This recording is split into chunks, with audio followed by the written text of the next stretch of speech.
Hello everyone, welcome to my YouTube channel. Thank you so much for tuning in. As usual, thank you so much for subscribing, commenting, liking and sharing. You guys are so special to me.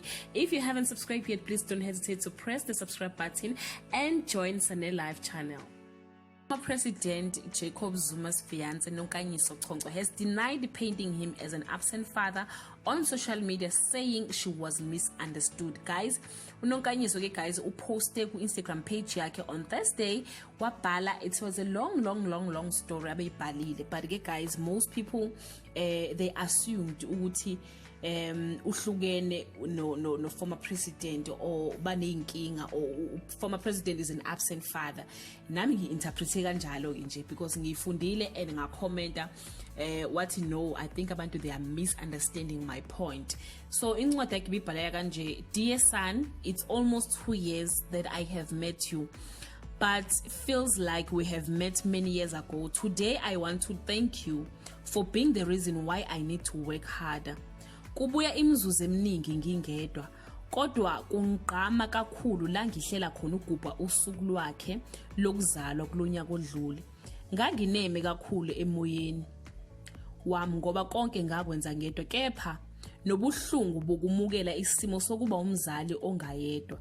Khona izimo ezike zifike ezidinga ubaba wengane kodwa amukho. Ubuhlungu obujulile engasoze ngabukhohlwa. Ukhula ngamandla ndodana, inhliziyo ihaqwa uvalo mangicabanga ukuthi engabe imibuzo yoba nayo ngoyiphendula ngithini. Konke ukusebenza kwami nokuzikhandla ukuze yena ezoba nempilo engcono kunale engiyiphilile. Uma ufike lokucasuka noma ukudideka ngebhodo liseziko, khumbula lokhu: ngingumzali oyedwana osemncane onamaphupho okumele afezeke. I have made peace that I will attend school activities alone, travel the world with him alone, take all the responsibilities of raising a boy child and installing best value in his life.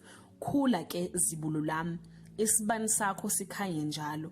Nkosi, angeke ngikuthuke ngoba ngiyazi umusa wakho unganele. Guys, this is the post ebifakwe uNonkanyiso ke kulokhunjani ku Instagram page yakhe, especially this one yona yenza ukuthi abantu bacabanga ukuthi yakusho ukuthi the president is an absent father, ukuthi ke I will take all the responsibility of raising a boy child alone.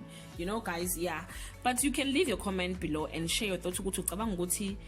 There is more in what she was saying, or she was just expressing her feelings of being a young woman who is marrying a polygamous man. Guys, till we meet again, I love you so much, guys. Bye.